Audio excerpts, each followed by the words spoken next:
नमस्कार, मैं हूं ऋचा शर्मा। आप सभी दर्शकों का अन्नदाता कार्यक्रम में स्वागत करती हूं। किसान का जीवन बहुत मुश्किल होता है। वो अपने खेतों में लंबे समय तक काम करता है। उसका ध्यान सदैव फसल में ही लगा रहता है। वो अपनी कड़ी मेहनत की ताकत पर अपना जीवन व्यतीत करते हैं। ऐसे ही किसानों की प्रगति के लिए हम खेती बाड़ी से जुड़ी कुछ महत्वपूर्ण जानकारियां आप तक लाते हैं। हर रोज सुबह आपके सामने हाजिर होते हैं। तो चलिए कार्यक्रम शुरू करते हैं और सबसे पहले देखते हैं क्या है आज के अन्नदाता में। फलदार बागों में जरूरी कार्यों को करके पाएं अधिक फलोत्पादन। टमाटर की फसल में कीटों से होता है भारी नुकसान, करें समय पर नियंत्रण।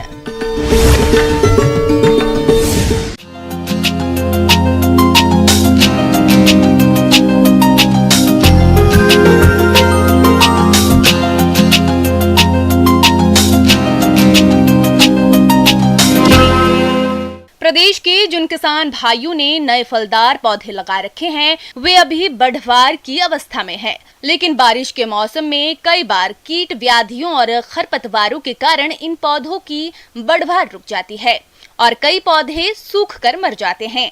ऐसे में अभी नए बागों की देखरेख पर विशेष ध्यान देने की जरूरत होती है। तो आप फलदार बागों में कौन कौन से कार्यों को करें, जिसके बारे में बता रहे हैं विषय विशेषज्ञ डॉक्टर प्रदीप कुमार विश्वकर्मा।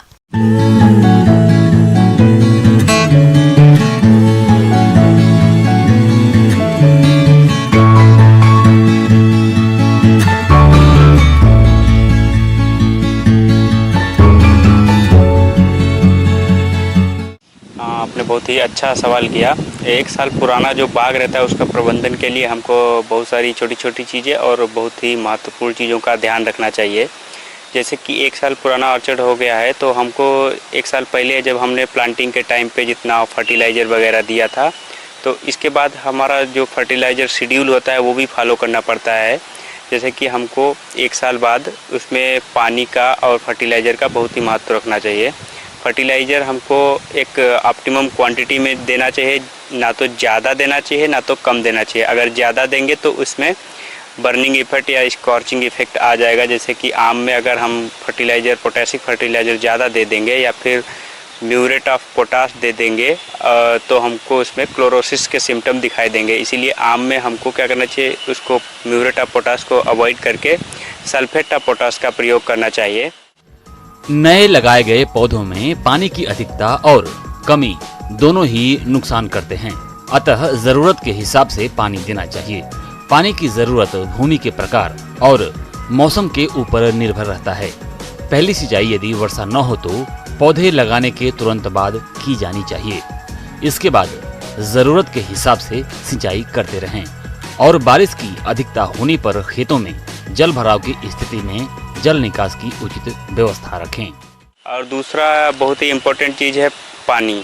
तो हमको इरिगेशन टाइमली देना चाहिए, क्योंकि जहाँ कहीं पे पानी की उपलब्धता नहीं हो पाती है उसमें हमको महीने में एटलीस्ट 3 पानी ऑर्चर्ड में देना ही चाहिए। अगर बारिश की उपलब्धता है तब तो कोई दिक्कत नहीं है, लेकिन हमको फिर पानी का पूरा ध्यान रखना चाहिए। तीसरी चीज़ है वीड मैनेजमेंट। हमको खरपतवार भी नियंत्रण उसमें करते रहना चाहिए। खरपतवार नियंत्रण के लिए हमको मल्चिंग पे ज़्यादा ध्यान देना चाहिए, जड़ के चारों तरफ कर देना चाहिए। मल्चिंग से क्या होगा कि हमारा एक तो पानी कम लगेगा, मॉइस्चर लॉस कम होगा, दूसरा हमारा वीड भी कम ग्रो करेगा। इससे हमको 2 फायदे हो जाएंगे।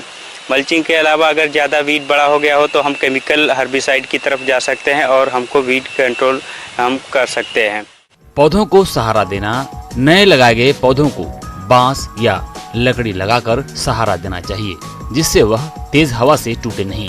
कलमी पौधों में इस तरह की सुरक्षा की अधिक जरूरत होती है। फिर तीसरी चीज़ आ जाती है प्रूनिंग, क्योंकि एक साल पुराना पौधा ऐसे ही अपने आप ग्रो करता रहता है, उसमें बहुत सारी ब्रांचेस आ जाती हैं, लेकिन अब हमको क्या करना पड़ता है, उसको कैनोपी मैनेज करना पड़ता है कि कैसे हमको अच्छा लुक देना है और ताकि ज़्यादा से ज़्यादा सनलाइट हमको फ्रूट में कन्वर्ट की जा सके। तो इसके लिए हमको क्या करना चाहिए कि 1 मीटर के ऊपर से मोस्ट ऑफ द केसेस में क्या होता है कि 3 से 4 ब्रांचेस छोड़ते हैं, लेकिन ये क्रॉप बाई डिफ़र करता है।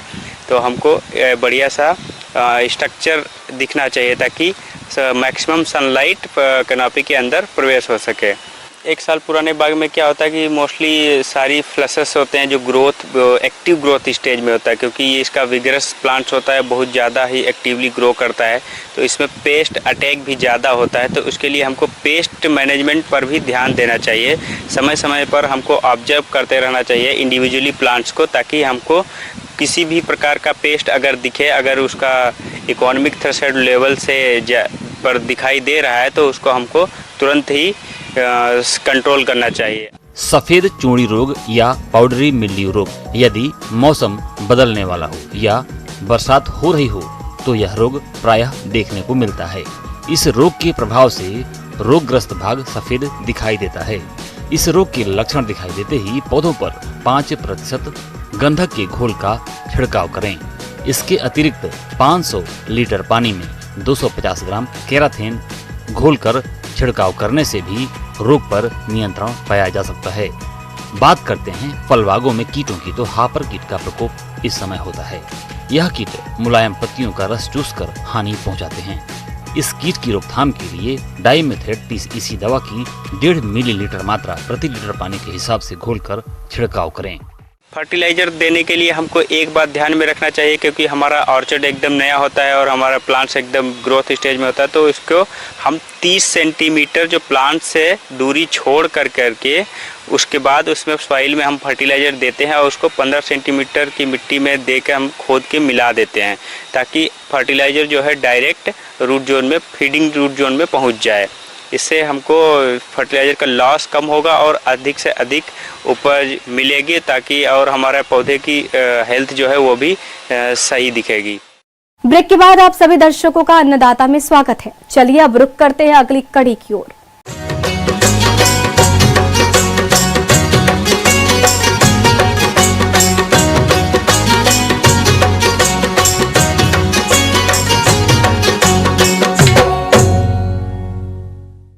अपने प्रदेश में टमाटर की खेती बहुत से किसान करते हैं और इससे अच्छी आय भी कमाते हैं, लेकिन इस फसल में कई प्रकार के कीटों का प्रकोप होता रहता है, जिससे किसानों को भारी नुकसान होता है। तो टमाटर की फसल में कौन कौन से कीटों का प्रकोप होता है और इनकी रोकथाम कैसे करें, इसके बारे में जानकारी दे रहे हैं कृषि विज्ञान केंद्र बानसूर अरवल के विषय विशेषज्ञ डॉक्टर सुनील कुमार।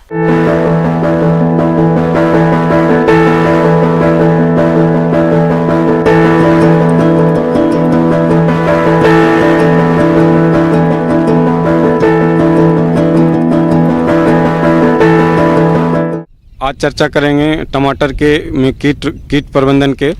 तो फसलों में टमाटर में जो मुख्य रूप से कीट होते हैं, एक फल छेदक कीट होते हैं, दूसरे हरा तेला, सफ़ेद मक्खी, थ्रिप्स, सफ़ेद लट्ट होते हैं। तो इस तरह के जो कीड़े होते हैं, हम इसको कैसे प्रबंधन करें ताकि हमारा जो टमाटर है ये अधिक से अधिक पैदावार करे।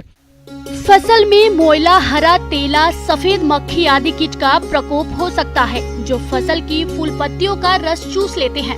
इनके प्रकोप से पौधों का विकास रुक जाता है, साथ ही पत्तियां मुरझाकर पीली पड़ जाती हैं। इसके बाद पत्तियों का गिरना शुरू हो जाता है। वहीं इनके नियंत्रण के लिए नीम तेल 5 मिलीलीटर प्रति लीटर पानी में घोलकर छिड़काव करें। यदि इन कीटों का प्रकोप अधिक हो तो ऐसी दशा में थाइमेथोक्साम 25% WG 10 ग्राम प्रति पंप पानी में घोल बनाकर फसल पर छिड़काव करें।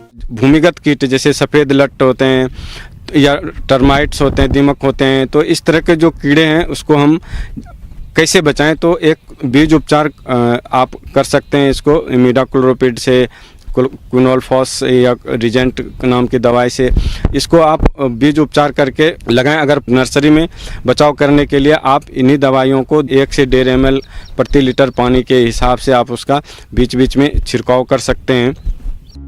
अपने प्रदेश में इस समय अधिकांश फसलों में सफेद लट का प्रकोप होता है। ये कीट सफेद रंग के होते हैं। इस कीट की प्रौढ़ अवस्था व लट अवस्था दोनों बीटल ही नुकसान अधिक करती है। फसलों में लट द्वारा नुकसान होता है, जबकि पेड़ पौधों में प्रौढ़ कीट द्वारा नुकसान होता है। अतः दोनों की रोकथाम समय पर करना बेहद जरूरी है, तभी फसल से अच्छी पैदावार मिल सकेगी। सफ़ेद लट के लिए खास करके जो होता है, इसके बड़े बड़े जड़ों को ये काट कर देते हैं, जिससे कि उसका बढ़वार रुक जाता है और न्यूट्रिएंट नहीं ले पाता है।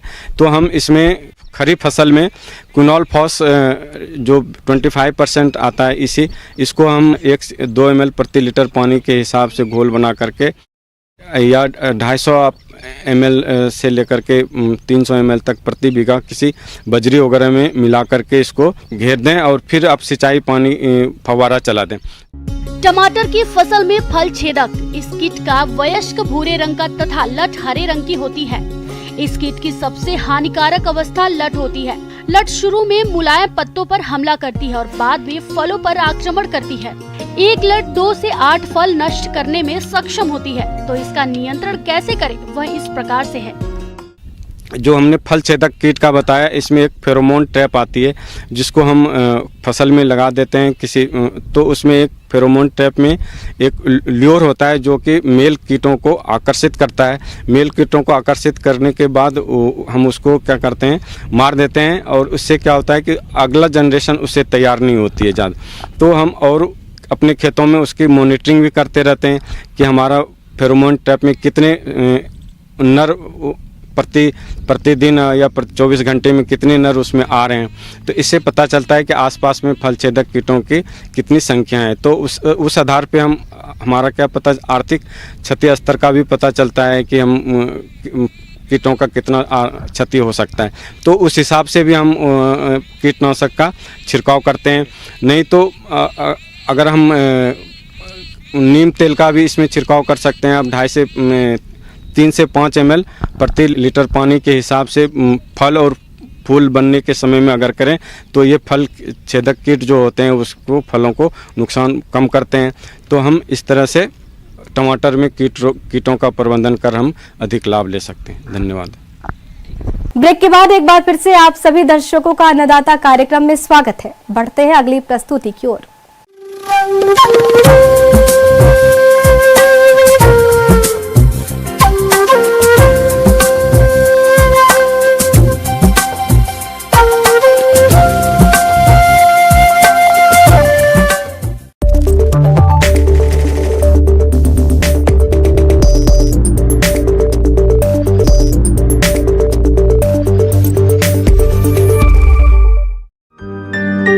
ग्रामीण कृषि मौसम सेवा भारत सरकार एवं जिला कृषि मौसम इकाई कृषि विज्ञान केंद्र संगरिया द्वारा भेजे गए मौसम पूर्वानुमान के आधार पर हनुमानगढ़ एवं इसके आसपास के इलाके के किसान भाइयों को सलाह दी जाती है कि 6 सितंबर तक मुख्यतः मौसम शुष्क रहने की संभावना है। 6 सितंबर को कहीं कहीं मौसम में बदलाव हो सकता है और हल्की बूंदाबांदी हो सकती है। मौसम पूर्वानुमान को देखते हुए किसान भाइयों को सलाह दी जाती है कि आगामी दिनों में तापमान में बढ़ोतरी का एहसास होगा। इस दौरान अधिकतम तापमान 37 से 48 डिग्री सेल्सियस और न्यूनतम तापमान 24 से 26 डिग्री सेल्सियस के बीच बने रहने की संभावना है। मौसम के मिजाज को देखते हुए किसान भाइयों को सलाह दी जाती है कि मानसून के समय भंडारण अनाज की जांच करें। इस मौसम में गेहूं में इल्ली, सुरसुरी, चावल का घुन आदि कीट का प्रकोप हो सकता है। कीट दिखाई देने पर किसान अनाज को हवा में उड़ाकर साफ करें तथा धूप में अच्छी तरह से सुखा लें। यदि ये अनाज अधिक मात्रा में हो और उसे सुखाना संभव ना हो तो उसे एल्यूमिनियम फॉस्फाइड या सेल्फॉस की एक गोली 3 ग्राम को प्रति टन अनाज के हिसाब से प्रयोग करें। इसके बाद अनाज को अच्छी तरह से भंडार गृह में बंद करके रख दें ताकि अंदर की हवा बाहर प्रवेश ना कर सके और ना ही बाहर की हवा अंदर जा सके। इस भंडारण को इस तरह 1 सप्ताह के लिए करें। वर्तमान मौसम की स्थिति में कपास की फसल में सफेद मक्खी और हरा तेला कीट का प्रकोप हो सकता है। किसान भाई सुबह के समय खेत का निरीक्षण करें और पौधों की पत्तियों की निचली सतह पर सफेद अंडाकार या सफेद मोम के फूल से ढके हुए पीले शरीर वाले छोटे निम्फ दिखाई दें तो उन्हें पकड़कर नष्ट कर दें। कीट का प्रकोप अधिक होने पर एफिडोपाइरोपेन 50G 2 मिलीलीटर या ब्यूपरोफेजिन 25 SG 1.5 मिलीलीटर प्रति लीटर पानी के हिसाब से घोल बनाकर छिड़काव करें। इस फसल पर अभी पत्ती मोड़क कीट का प्रकोप भी हो सकता है। यह कीट पत्तियों को धीरे धीरे प्याले नुमा बना देता है। इसकी रोकथाम के लिए स्टेप्टोसाइक्लिन 10 ग्राम या पोसामाइसिन 50 से 100 ग्राम के साथ कॉपर ऑक्सीक्लोराइड 300 ग्राम प्रति 100 लीटर पानी में घोल बनाकर छिड़काव करें। इस समय धान की फसल में कल्ले निकलने और वानस्पतिक वृद्धि की अवस्था चल रही है, इसलिए किसान भाई फसल की सतत निगरानी करते रहें। तना छेदक कीट की रोकथाम के लिए फेरोमोन प्रपंच 3 से 4 प्रति एकड़ की दर से लगाएं। इस समय धान की फसल में ब्राउन हॉपर कीट का प्रकोप हो सकता है। इसकी रोकथाम के लिए बिप्रोजिन 25 SC 2 मिलीलीटर प्रति लीटर पानी के हिसाब से फसल पर छिड़काव करें। इसके अलावा थायोमेथोक्साम 25 WG 2 ग्राम प्रति लीटर पानी के हिसाब से भी छिड़काव कर सकते हैं। धान की फसल का पत्ती मोड़क कीट, यह धान की फसल की पत्तियों को मोड़कर सुरंग जैसा बना देता है। इसकी रोकथाम के लिए कार्टाप हाइड्रोक्लोराइड 4G 18 किलोग्राम दवा प्रति हेक्टेयर की दर से भुरकाव करें। दवा का भुरकाव के बाद खेत में 2 से 3 दिन तक पानी को खड़ा रखें। धान की फसल में यदि पौधों का रंग पीला हो रहा हो और पौधों की पत्तियां पीली और नीचे की ओर हरी हो तो इसके लिए जिंक सल्फेट 6 किलोग्राम प्रति हेक्टेयर की दर से 300 लीटर पानी में घोल बनाकर स्प्रे करें। इस समय मूंगफली की फसल में टिक्का रोग होने की संभावना है। इस रोग के कारण पत्तियों पर भूरे काले रंग के धब्बे बन जाते हैं। इसकी रोकथाम के लिए कार्बेंडाजिम 1 ग्राम दवा के साथ 2 ग्राम मैनकोजेब दवा प्रति लीटर पानी के हिसाब से घोल बनाकर छिड़काव करें। मूंग की फसल में इस समय फली छेदक कीट का प्रकोप होने की संभावना है। यदि आपकी फसल में यह कीट दिखाई दे रहा हो तो इसकी रोकथाम के लिए स्पाइनेटोरम 430 मिलीलीटर दवा प्रति हेक्टेयर की दर से छिड़काव करें। सफेद मक्खी तेला थ्रिप्स की रोकथाम के लिए थायोमेथोक्साम 100 ग्राम दवा प्रति हेक्टेयर की दर से छिड़काव करें। मौसम के अनुसार प्रबंधनों पर ही टिकी है आपकी खेतीबाड़ी, इसलिए मौसम पूर्वानुमान और उस पर आधारित साप्ताहिक कृषि सलाह इस प्रकार है।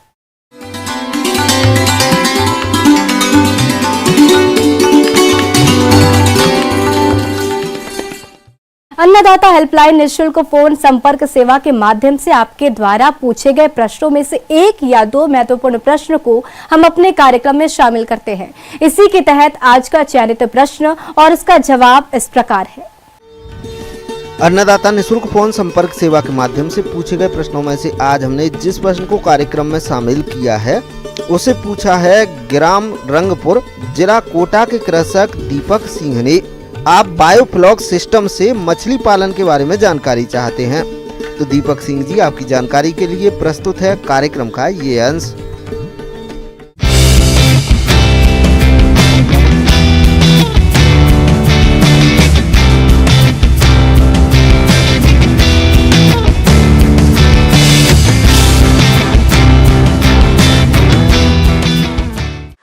बायोफ्लॉक तकनीक, बायोफ्लॉक एक नई तकनीक है जो किसान भाइयों के लिए हमारी बहुत ही कारगर तकनीक है।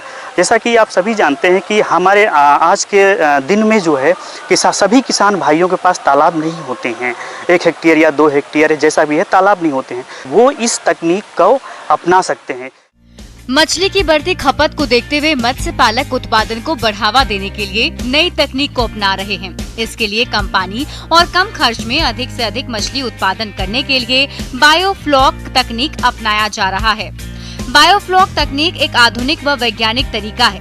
बायोफ्लॉक तकनीक के माध्यम से किसान बिना तालाब की खुदाई किए एक टैंक में मछली पालन कर सकते हैं। इसके लिए हमें ज़्यादा स्पेस की ज़रूरत नहीं है, थोड़े से स्पेस में भी किसान भाई कर सकते हैं। इसमें मुख्यतः हमको करना क्या होता है, एक टैंक होता है, टैंक जिसकी जो है डायमीटर जो है 4 मीटर होता है। 4 मीटर के भी ले सकते हैं, उससे कम भी ले सकते हैं, लेकिन मेनली जो अभी किसान भाई तर लेते हैं वो 4 मीटर उसका डायमीटर होता है और 1.5 मीटर उसकी जो है हाइट होती है और उसका जो है करीब उसमें लगभग 5,000 से लेकर 15,000 लीटर या 20,000 लीटर तक की ये टैंक आते हैं और इन टैंक को सर्कुलर फॉर्म में बनाते हैं। एक हम उदाहरण दे करके बताते हैं अपने किसान भाइयों को कि अगर हम 15,000 लीटर का टैंक लेते हैं तो उसमें हम जो है करीब 12,000 लीटर पानी भरेंगे और 1.2 मीटर उसकी हाइट रखेंगे और उस टैंक में हम जो मछलियाँ स्टॉकिंग करेंगे वो करीब जो है कि 1,000 लीटर पानी में हम लोग 100 मछलियाँ रख सकते हैं। तो एक 15,000 लीटर टैंक में जो 15,000 लीटर के बायोफ्लॉक टैंक्स में हम लोग जो है करीब जो है 1,000 पीस मछली के रख सकते हैं। इस तकनीक के लिए सबसे पहले सामान्य सीमेंट या तारपोलिन के टैंक की जरूरत होती है। इसी के साथ एयरेशन सिस्टम, बिजली की उपलब्धता, प्रोबायोटिक्स और मछली बीज का प्रबंधन भी मछली पालन की बायोफ्लॉक तकनीक के लिए बेहद जरूरी है। इसके लिए आपको प्रशिक्षण लेना होगा, साथ ही 24 घंटे बिजली की उपस्थिति होना जरूरी है। इसके लिए आप सोलर पैनल का इस्तेमाल कर सकते हैं, जिससे अतिरिक्त खर्चों में भी बचत होगी। इस तकनीक ये मुख्यतः जो तकनीक है बायोफ्लॉक, इसमें होता क्या है कि जो है जो बायोफ्लॉक है, बायोफ्लॉक होता ये है कि इसमें हमारे जो बैक्टीरिया होते हैं, माइक्रो ऑर्गेनिजम्स होते हैं, इनका एक असेंबलेज होता है। जो जैसे कि इसमें बैक्टीरिया है, फंजाई है, फ्लॉक्स है, तो इनको क्या होता है कि मछलियाँ इन्हीं को खाती हैं। ये एक एज ए माइक्रोबियल प्रोटीन का काम करता है। टैंक को बनाने के बाद में हम लोग इसमें एक बायोफ्लॉक बनाते हैं। बायोफ्लॉक में क्या होता है कि जैसे कि हम लोग कंटेनर में करीब 150 लीटर कंटेनर में जो है पानी लेकर के और उसमें हम जो है गुड़ ले लेंगे करीब 50 ग्राम, 3 kg जो है पुराने तालाब की मिट्टी ले लेंगे, 2 से 4 ग्राम जो है यूरिया ले लेंगे। तो इनको मिक्स करके उस 150 लीटर पानी के टैंक में जो है हम लोग भर देंगे और लगातार जो है इसमें एरेशन करेंगे।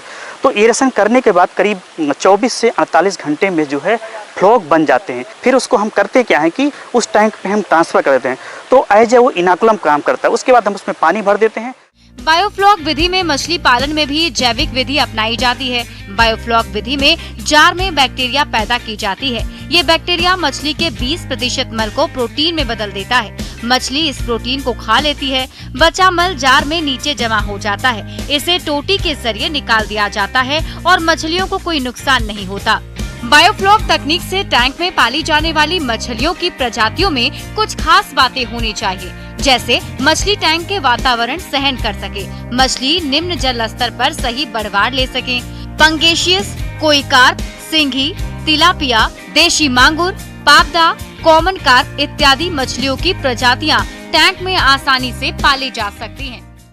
अगर हम बात करें कि तिलापिया अगर हम लेते हैं तो 1,000 मछली अगर हम स्टॉक करते हैं उसमें लगभग 20% मोर्टेलिटी होगी, तो हमारा 80% सर्वाइवल रेट मिलेगा। और उस 80% सर्वाइवल रेट में जो है हमको 6 मंथ में अबाउट लगभग 500 to 600 ग्राम्स मछलियाँ हो जाएंगी। तो हमारा 6 महीने में लगभग हम लोग जो है 500 से 600 kg जो है हार्वेस्ट कर सकते हैं। और इससे जो है अगर जो मार्केट प्राइस है लगभग जो होलसेल मार्केट है तिलापिया का 120 से 130 kg जो है 120 से 30 रुपये पर 100 kg के हिसाब से हम लोग सेल कर सकते हैं मार्केट में। दूसरा चीज़ इसका जो ऑपरेशनल कॉस्ट 6 महीने में लगभग आता है वो लगभग अगर एक टैंक के हिसाब से 20 से 22 हज़ार लगभग लागत आता है। 75 से 80 हज़ार का बिक्री होगी और उसको हम अगर लागत से जो है घटा देंगे तो हमारे किसान भाई को एक टैंक से लगभग 50 से 55 हज़ार का जो है आमदनी हो जाएगी। बायोफ्लॉक विधि में टैंक में पानी को साफ करने के लिए किसी प्रकार का केमिकल नहीं डाला जाता है। इसमें होने वाली मछली पूर्णतः जैविक होती है। इनकी बाजार में अधिक कीमत मिलती है। बायोफ्लॉक तकनीक में खर्चा सामान्य मछली पालन के मुकाबले कम ही आता है। फिर चाहे खर्चा श्रम का हो, समय का हो, देखभाल का हो या फिर रुपयों का ही क्यों ना हो, हर तरीके से बायोफ्लॉक तकनीक एक आदर्श तकनीक है। यही कारण है कि इससे मछलियों की गुणवत्ता बेहतर रहती है, साथ ही इसके दाम भी बाजार में अच्छे मिल जाते हैं। ये इसमें जो है इस कॉस्ट में जो है जो कैपिटल कॉस्ट होती है, जो इनिशियल जैसे कि टैंक का कॉस्ट है और उसमें एरेटर्स लगते हैं जो है, तो इनका जो है इसमें इंक्लूड नहीं। ये लगभग एक टैंक को लगाने में लगभग जो है 50 से 60 हज़ार रुपये का खर्चा आता है। अगर 15,000 लीटर का हम लगाते हैं तो ये तो हमारा कैपिटल कॉस्ट हो जाता है। तो इस हिसाब से एक साल में किसान भाई हमारे जो है 2 फसल ले सकते हैं। तो ये जो बायोफ्लॉक तकनीक है ये उन किसानों के लिए बहुत ही कारगर होगी जिनके पास हमारे खुद की ज़मीन नहीं है ज़्यादा, क्योंकि ये हमारे बहुत से किसानों की समस्या है। किसान भाइयों, अन्नदाता आपकी सेवा के लिए संकल्परत है। कृषि संबंधित समस्या और सुझावों के लिए आप हमें इस पते पर संपर्क भी कर सकते हैं। प्रोड्यूसर अन्नदाता news 18 Rajasthan, Ramoji film city Hyderabad 501512। साथ ही आप हमें ईमेल भी कर सकते हैं। हमारा ईमेल है p18annadatha@nw18.com। इसके अतिरिक्त आप हमें निशुल्क हेल्पलाइन नंबर 180088921663 पर सोमवार से शनिवार सुबह 10 से शाम 4 बजे के बीच संपर्क कर सकते हैं। किसान भाइयों, अब समय हो रहा है आपसे विदा लेने का, तो हमारी अन्नदाता टीम को दीजिए इजाजत। कल फिर आपसे होगी मुलाकात कृषि संबंधित कुछ और महत्वपूर्ण जानकारियों के साथ। नमस्कार।